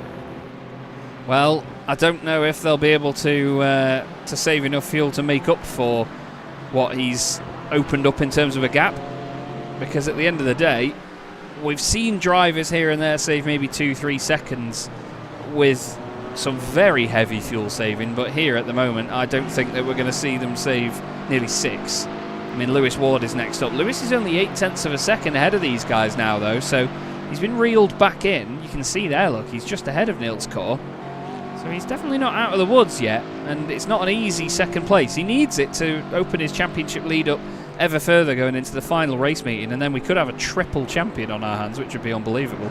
But he's not out of the woods, like I say. He's definitely in the crosshairs of Nils Kor and maybe even Jake Cranstone, hoping to get ahead of the German into a podium position. Yes, it's going to be just about, I think, managing and knowing that I think this is the race weekend, or not the race weekend, but rather the race evening, where I think the majority of the sort of point swing in the championship can happen. These endurance races do count for quite a lot, and the gaps from position to position are a lot more prominent, aren't they, in these races than they are in the sprints. So I think this is, if Lewis Ward can come through this in a comfortable position, as he actually dips into the pit lane now, wasn't able to save that much fuel at the front of the train, just about make it to the 20-minute mark when he's fully fueled the car up and gotten rolling again. I'll tell you, that is certainly not a comfortable position to be in. The first driver to make a pit stop, even actually before Adam Watson, who's been out by himself for the whole of that last stint. Yeah, I was going to say, that seems strange, that, but then again, he was the first car in earlier, but there wasn't any sort of benefit to that by the look of it. He wasn't the first car in because he was flat out for the whole stint. It looked like he was trying to save fuel in the opening stint and then ended up pitting earlier than everybody else, so maybe just to try and get himself out of traffic so he can focus on his own lap times. Maybe that's the approach he's gone for. But it's back out on track now, and that won't go down well. He's got Christopher Smith right with him now, and John Roberts as well. So he's not out of any sort of, well, he's not in clean air. That's not what he wanted. Not what he wanted at all, especially as there's 16 seconds in front of him to Rob Sharp. So he'll want to dispatch of Chris quite quickly here and get moving.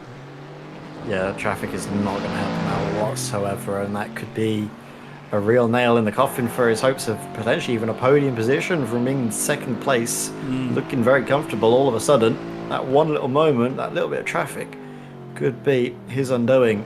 Just shows how close it is, isn't it, in this championship? All these drivers racing so hard and at such a high level, those little moments can really define a race. Adam Watson now into the pits from the lead of the race. Nils Core, Jake Cranstoun, Arthur Thurtle in behind, likely to follow him in. Nils Core does not. Nils carries on. Wow. So does obviously Taylor Adams, as we were expecting, but that's a big surprise. Actually, Nils Core was able to save an extra lap of fuel. Well, we said at the very start of this race, didn't we? Nils knows what he's doing in these circumstances, and you can hear a big lift down into Tamburello. So he didn't opt to save fuel in the opening moments of the race and pit earlier or later than anybody else in the first run.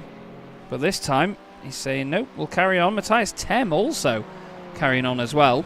But I think after his earlier dramas, he actually pitted on lap 11 when a number of other drivers did. So yeah, he's definitely not out of sync. So he's managed to save some fuel on this second part. Adam Watson's already out of the pits and gone. He's already off up the road. Jake Cranstoun is the next car out, though, ahead of Arthur Thurtle, then Ben Idris Abdullahi. There's Lewis Ward.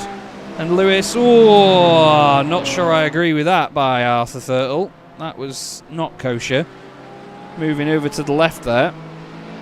But yeah, Lewis Ward now suddenly finds himself straight in a fight, and that's not what he would have wanted after having so much clear air on the circuit for so long. The two of them were close to contact there. Yeah, now he's going to be compromised in towards Toast, so as to cover off the inside line, unless Arthur Thurtle will have an easy run at things at him. On the way out, though, should be nice and easy, as again the Aston Martin struggles to put its power down on exit.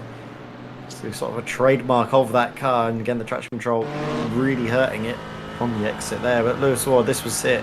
Now on the way out, gets past the white line. That little dart to the left-hand side.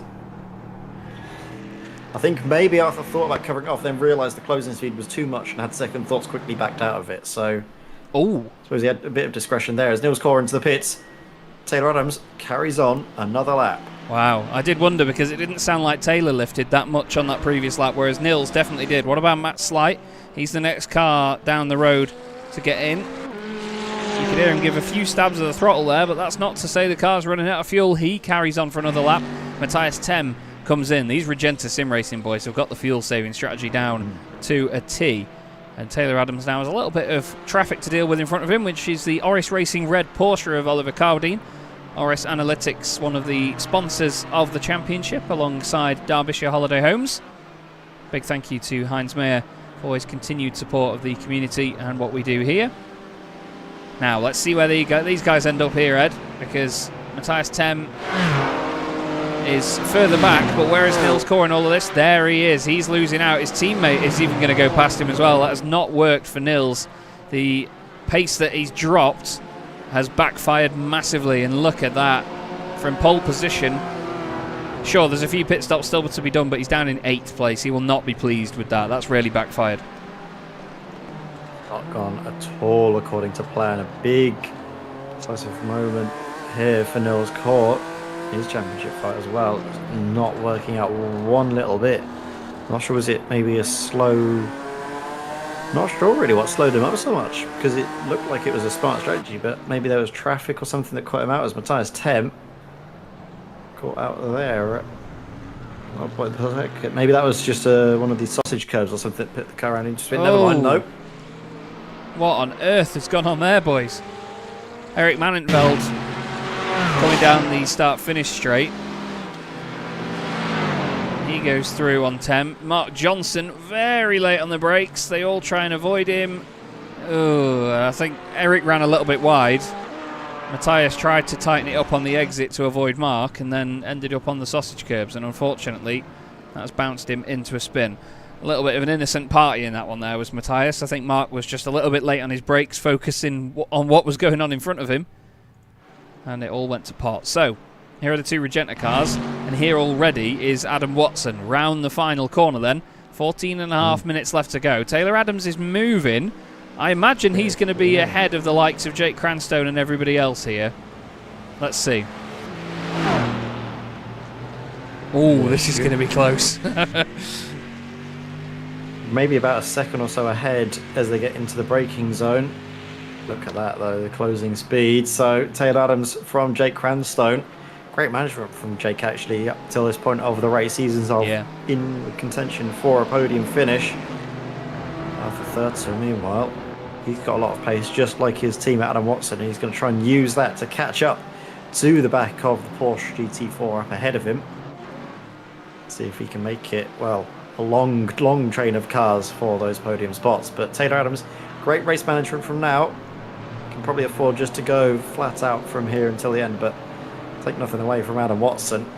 His ability just to put the hammer down. You can fuel save as much as you want, but there's no sort of substitute for pace, is there? No, absolutely not. You've hit the nail on the head there, Ed.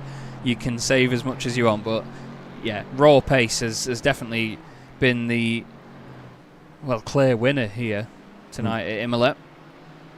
It's not over yet though. 13 minutes still to go. But Adam clearly, again, all four wheels off the ground. Ooh, clearly confident enough though to push like this until the very end of the race. He's clearly fine on fuel. Nothing to worry about there, but Jake Cranstone has to be... We don't do driver of the race, despite the fact that we mention it every time we broadcast. But Jake, 9 places gained at the moment after that fantastic lap 1 start. He's managed every phase of the race really well, and he's on course for a podium at the moment, subject to Arthur Thurtle, Lewis Ward, Nils Kaur and Ben Idris Abdullahi having anything to say about it. Nils Kaur and his teammate Ben have swapped places, by the way, and there's a bit of a gap between the two of them now as Nils tries to chase down Lewis. Lewis, championship leader as well. He was in second for a while, wasn't he? And hoping to open up that championship lead. But now Taylor Adams and Jake Cranstone and Arthur Thurtle, his 3 nearest rivals, are all ahead of him. So that could bring that gap way down coming into the final couple of races at the Nürburgring. Those 2 sprints, if the race ends like it is looking to do right now with just 12 minutes to go, could be a very spicy showdown for the race. But obviously Lewis Ward is going to do everything he can to make sure that he's in the most comfortable position possible for the end of the season. He's not comfortable right now, though. He's going to have to get one over on Arthur Thurtle pretty quickly.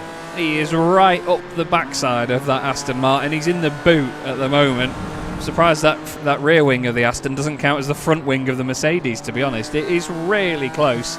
Great racing between them, though, and this is again what we've seen so much of in the Sim Racing Magazine GT4 challenges. Close battling all the time, little tiny pieces of contact here and there, but such great pack racing, you know, everybody within such close proximity to one another and keeping it respectful and keeping it clean the whole time. Unfortunately, Matthias Tem is in the pits. He's been in the pits twice now in the last couple of laps. I think he might have had an incident limit drive-through or something and then damage to contend with, so yeah, he's unfortunately been stationary in the pits, unless he's had a drive-through and then he's been speeding. I don't know. Still, we're going to stay on board here with Nils Kaur because he's got a great front row seat for this Lewis Ward versus Arthur Thurtle battle. Look at that cutback, beautifully calculated by Arthur. Lewis now has to take a wider line around the final corner. Nils is going to try and take advantage of this. What a great scrap these 3 are having. 3 absolute titans of the Sim Racing Magazine community, and they are having a real good ding-dong here at Imola. This is great to watch. Look at this, Lewis Ward giving the slipstream to one driver then the other just to make sure they're side by side as they go in towards Tamburello. Nils Kaur taking full advantage of that. No. Really hard into the brakes, nearly into the back of Lewis Ward. Well, that was high mouth stuff, and look at that, nearly losing on the exit as well. Look how he took so much speed and he cooked the tyres, but kept it on the road. Now they go side by side through the Villeneuve chicane, but Nils Kaur with the inside line chucks the car in and retains the position for now. Well, that was some brilliant racecraft there from all 3 of the drivers. As Ben Idris Abdullahi wants a piece of the action as well now. He cooked my vocabulary as well, did Nils Core. Flipping heck, it was so out of shape. I was determined he was going to pile into the back of the Mercedes and hit Lewis Ward. I even said, oh no, I was that sure of it. But now, after that, Arthur Thurtle has lost a bit of ground. He's under attack from Ben Idris Abdullahi. And all of a sudden, Nils Core and Lewis Ward have got a bit of a freebie to get away there. Taylor Adams has not been given such a freebie from Jake Cranstone, though. He's still under pressure for second position, while Adam Watson leads this race nearly 6 seconds to the good. Great racing and great battling once again here in the Sim Racing Magazine GT4 Challenge. This is what we've come to expect over 6 seasons, and it's what we get every time we go live. Eric Manintveld here, 4 places gained, with Mark Johnson 2 places gained so far. Both of them having a pretty solid night and hoping for some points just outside the top 10. Johnson, Trackmouse Racing, again those beautiful Aprilia liveries that have, again, translate so well, haven't they, to those McLarens.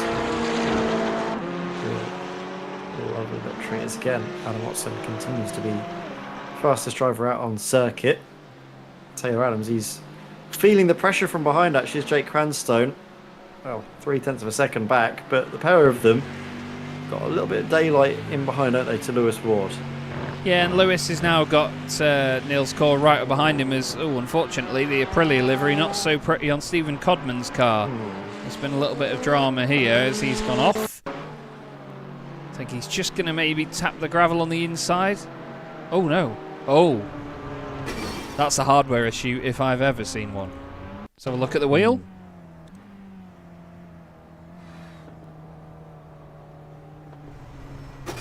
Yeah, that is very strange and unfortunate for Stephen Codman.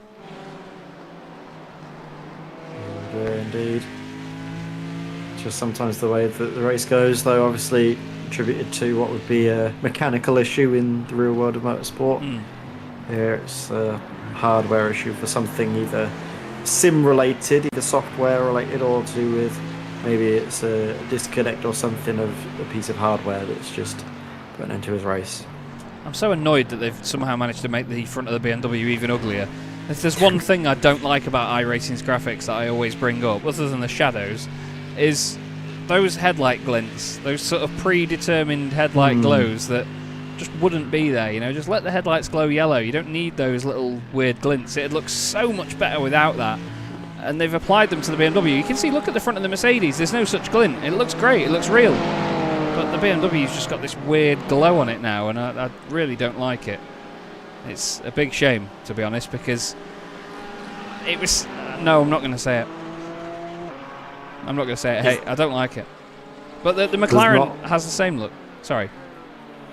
Yeah, unfortunate, to say the least. But meanwhile, got Guy Edwards and trying to cut up the order there. I thought he actually just made a position, but that was just his time coming up on the board, rather. This was a move from Ben Idris Abdullahi around the outside into attack. Wow. Wow. That is, to do that in an aircraft carrier is absolutely fantastic. That was delightful, Ben. Is Arthur going to get him back, though? We may have cut away from this too soon. He keeps it around the outside. And then... ooh, it's close stuff. This is still a replay, so this is not live, but I think Arthur gets him at Tosa. But with no disrespect to Arthur, as he knows that we're not trying to get this to rub it into Arthur, but no matter who this was against, this is a glorious move by Ben. That is delightful. Yeah, it's just a shame it wasn't able to stick, but that was a lovely little bit of car control, wasn't it? Around the outside, confidence as well, knowing that he had just enough space on the inside to properly commit to the line he wanted with all the momentum, and didn't mess up the rest of the chicane. A great little fight, wasn't it, between himself and Arthur. We'll see if there'll be round 2 for this coming lap. Certainly close enough to maybe think about it in towards chicane. Start of the lap. Lewis Ward, meanwhile, has got a lot to think about, and that's mainly in behind as Nils Core right up there with him. That BMW we know is really great when it gets to the top of the range as well. So high gear, closing speed is immense. Lewis can't really do too much to defend, can he? No, it's just That BMW using its fantastic straight line speed. Are we going to see a similar move by Nils Kor here? No, he's gone too deep. He's got a little bit too hot and has to recover as a result, and that is going to give Lewis Ward a lot of breathing room now, over a second, and he will feel a lot more relieved after that one. Yes, it seems like it's maybe only plain sailing from Lewis till the end of the race. That gap now 1.2 seconds. The race pace between the pair of them seems to indicate that shouldn't be closed up upon for the end of the race.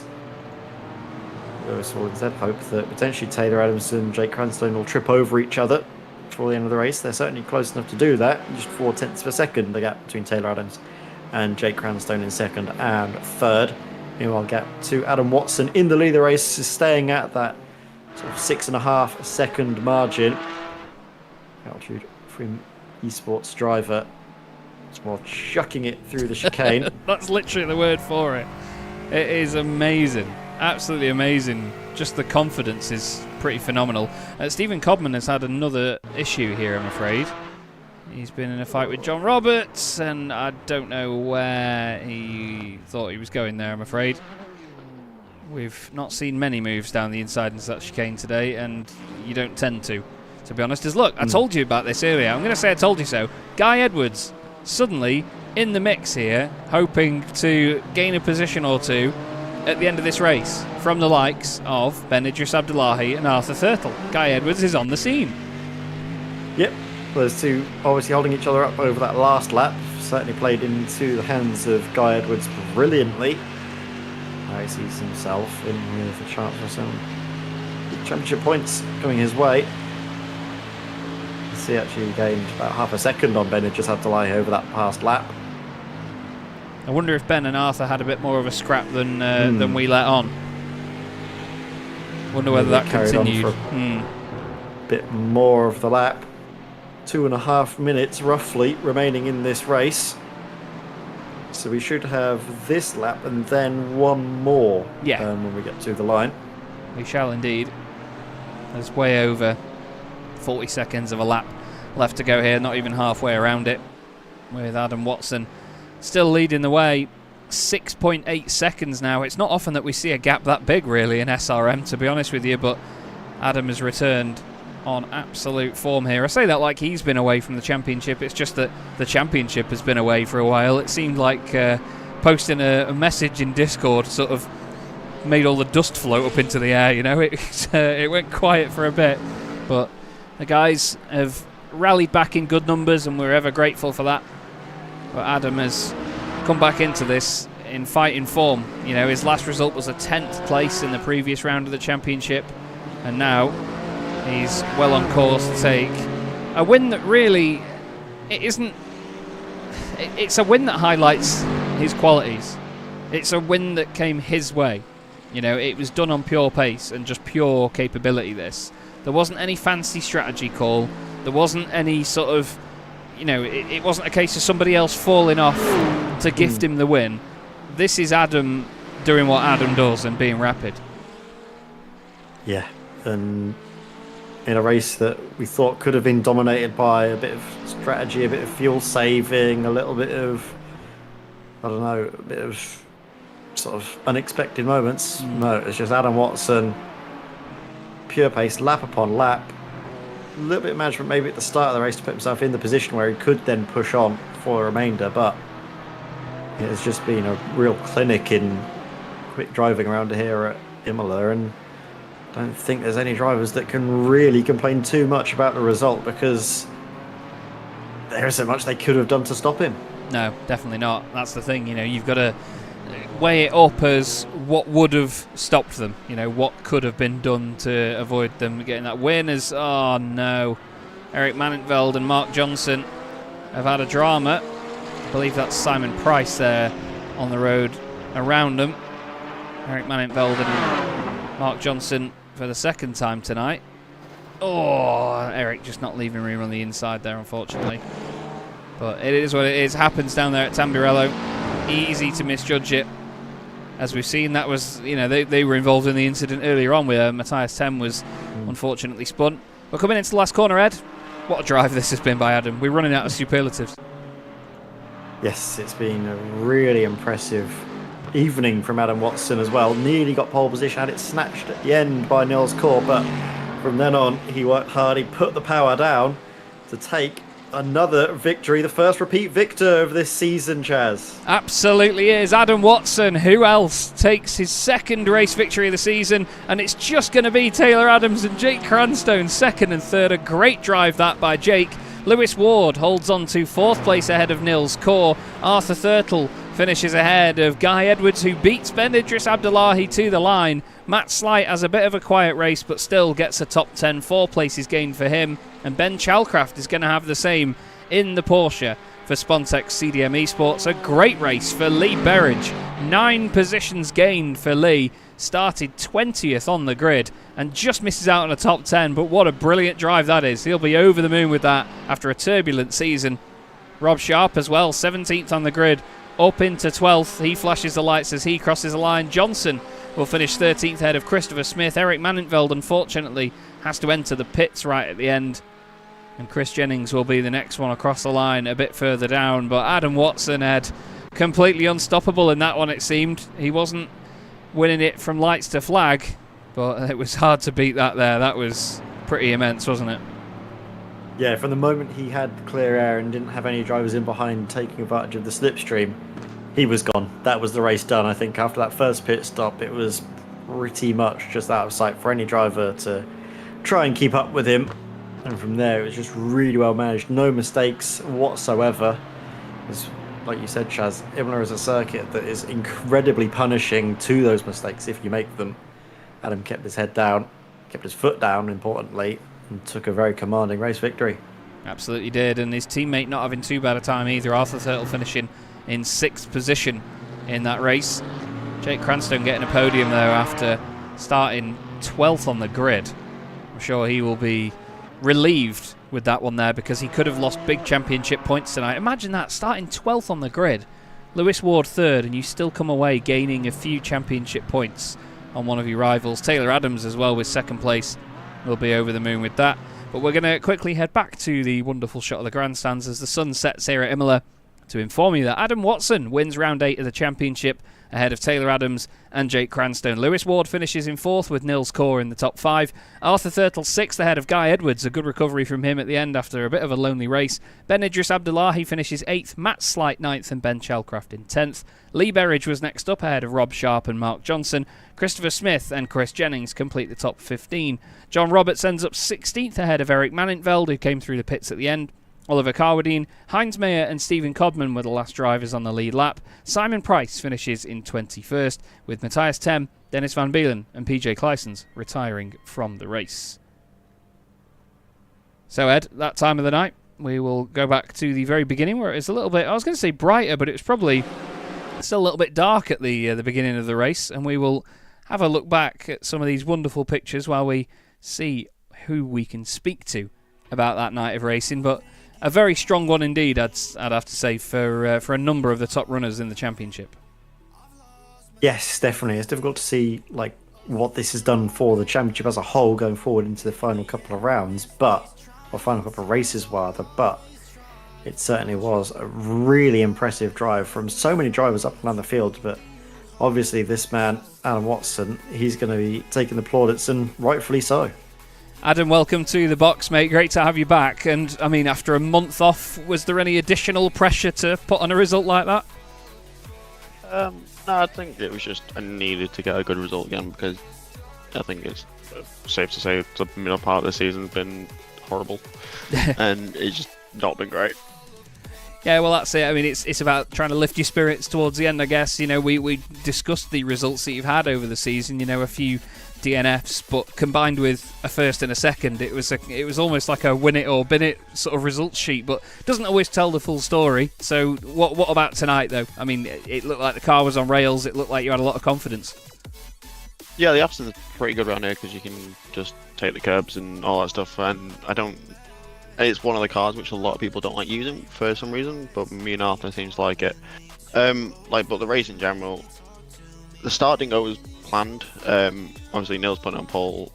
I could see straight away that it was fuel saving, so I had to go into the hairpin. Didn't work. then got too much oversteer and let Lewis by. I thought, alright, let's see what's going on. And you could just tell that Niels was just fuel saving. So I thought, we'll do this, get the number that we needed to go for the extra lap, and then once that happened, I was like, I'm not sitting around fuel save anymore. Let's just see what pace. Let's see what pace these boys have got.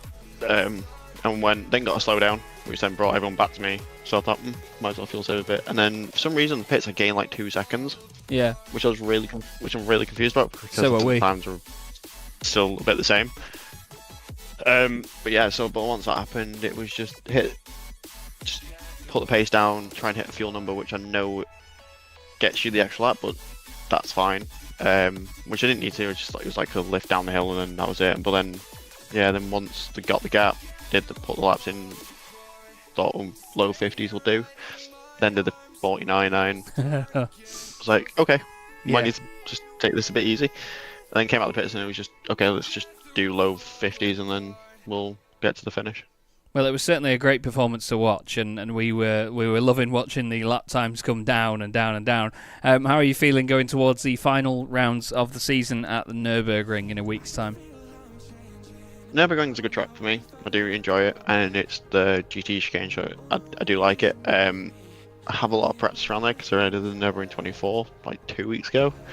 So I have a lot of practice on the GP track in this car as well, so see what happens. Well, we're certainly looking forward to it, Adam. It's great to be back in the swing of things here. Is there anyone you'd like to give a shout out to before you go? Just Arthur being a good teammate for doing the series. Shame Tim wasn't here, but mainly the Altitude sponsors and the Altitude team, and obviously Jonathan for the free and back in. It's all good things. Wonderful stuff. Great to speak to you, Adam. Well done, mate, and we'll hopefully speak to you again at the Nürburgring. Have a good one.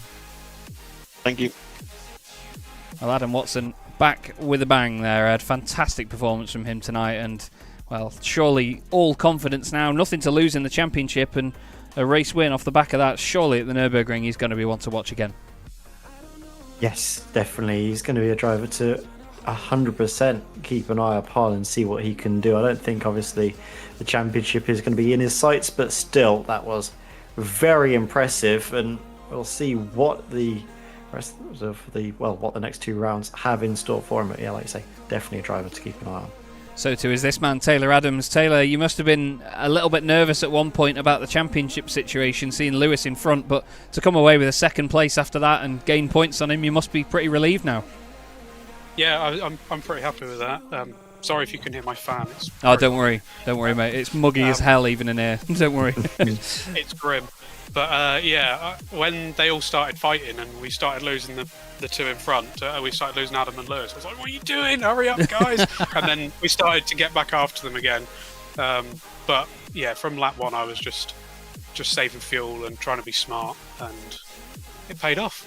So caught a few points on Lewis, so overall pretty pleased. I was going to say, it sets up a spicy season finale once again, but you must have pretty utmost confidence in yourself now, because so many times you've obviously made the strategy work, you've made the pace work as well.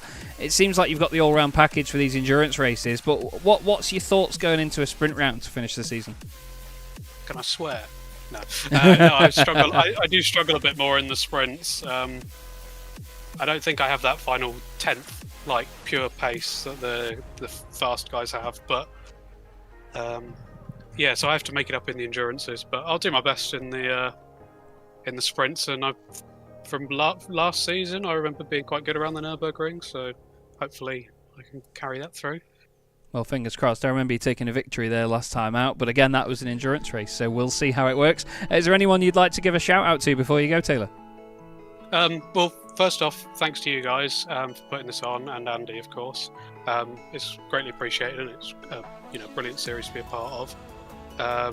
Also, shout out to my parents and my girlfriend who'll be watching, and also to Matt Snipe, for my teammate, for helping me find a bit of pace here and there. Yeah, I think that's it really. Well, I hope the family have enjoyed the show as well, mate. Great to speak to you as always, and we'll see you next week at the Nürburgring. Have a good one. Yeah, cheers, mate. See you then. Taylor Adams, understandably a bit relieved after that one, Ed, because, I mean, it's championship points at the end of the day, and, I mean, with only 89 points after 7 race meetings, you know, it's very close stuff, isn't it? So you need to get every single one you can muster. Yes, and into the business end of the championship, those little gains could be all the difference. Puts himself in a great spot, just a few points. Is it 5 points? We're trying to work it out now. Yeah, it probably will be, yeah. For him to try and catch up over the final couple of races, easily doable. We'll see what these next couple of races have in store, especially for this man, Jake Cranstone, who's still in the picture as well for the championship fight. Absolutely, Jake. I'm sure you're hoping that at both of the sprint races at the Nürburgring you can have a first lap like you did here tonight. That was an absolute corker. You must be buzzing. Yeah, I might be nominating myself if lap 1 counts for the overtake of the race. Because, yeah, that was probably the best lap 1 I've ever had in my sim racing career, so I can't complain. Just wish the qualifying had gone a good bit better, but there you go. I was going to say, that was going to be my next thing. You know, how were you feeling after that quali? Because it certainly looked like it was a position to always be on the back foot from, especially in these endurance races where people like to stay in a bit of a pack and think about the fuel. Yeah, I mean, I know I'm okay at the overtaking, and I know people like saving fuel, so I knew I could probably stay with a pack. I wasn't sure which pack it was going to end up being, so I was quite glad to end up in that front 6 at the start. I think that helped me a lot.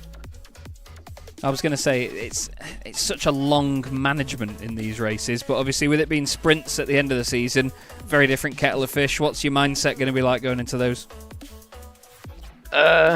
Just drive, just enjoy it. I mean, that works, yeah. I think turn left and then turn right a few times, and it might be alright. Well, hopefully not down to turn 1, but you never know. Still, it's always a pleasure though, Jake, and obviously a very, very strong result for you tonight, another podium. Anyone you'd like to give a shout out to before you go? Yeah, shout out to Helen, Ali and Dave watching along, especially Dave. We got first in class in our MG at Silverstone last weekend. Congratulations. So, I won't tell you how many there were in the class. We're moving swiftly on. Also, thank you to my mum and everyone else who's watching along, and you guys, Chaz and Ed, and also Andy for the organising it all. Yeah. Lovely to have you as a part of it, Jake. Absolute pleasure as always, mate. Take care, and we'll speak to you at the Nürburgring. Thank you. Lovely stuff. Congratulations, Jake and Dave, for first in class, regardless of how many there were. They were first. But first tonight here, Ed, was Adam Watson, and an epic performance once again, and some big hitters in the championship, all in the top 4, that sets us up for a great finale in just a week's time at the Nürburgring. Yeah, it seems like all of the big hitters hitting their stride right where it counts at the end, which sets up a brilliant finale. Those last 2 races at the Nürburgring in just a week's time, if you can believe it, Chaz. It's coming around pretty quickly after the month-long sort of time we've spent away from the championship. It's going to be great to see them back in action, well, in just a week's time.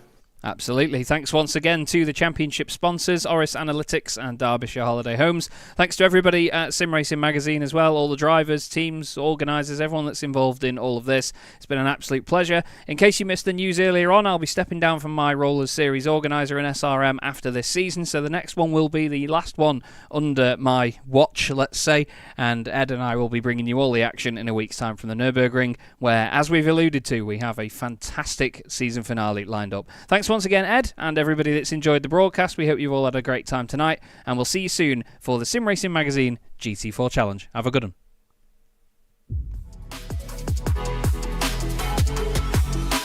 And look at Jochen Hahn and Antonio Albacete. The two of them go flying through the right-hand side, then the left-hand side. Jochen Hahn around the outside, and Lucas Hahn, no father and son, come together on the exit of turn 1. And the best thing about this is the fact that it's still a 15-minute sprint race. They've not extended the time of the race. It's still just like, it's going to be, what, 7 laps of Spa-Francorchamps? We get to the real nitty-gritty of motorsport. Cranstone and Smith are side by side for the title in the very final race of the season. As they go back up the hill towards the Schumacher S. Nils Core clips the back at 10. Simon Povey clips the side of Nils Core. They go over the hill and Povey's around. Oh my god, that's going to definitely be the thumbnail when it hit me in the right direction. Thank you so much.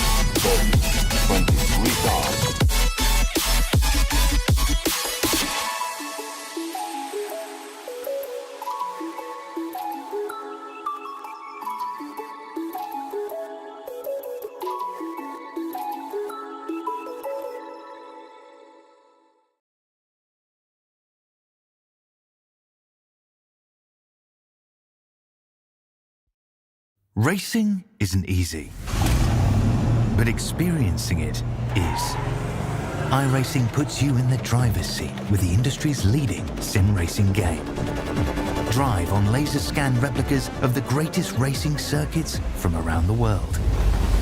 Go head-to-head against other drivers chosen by skill-based matchmaking to ensure competitive racing at every level. Compete across all your favorite series. In officially licensed cars, engineered to deliver the most accurate driving experience possible.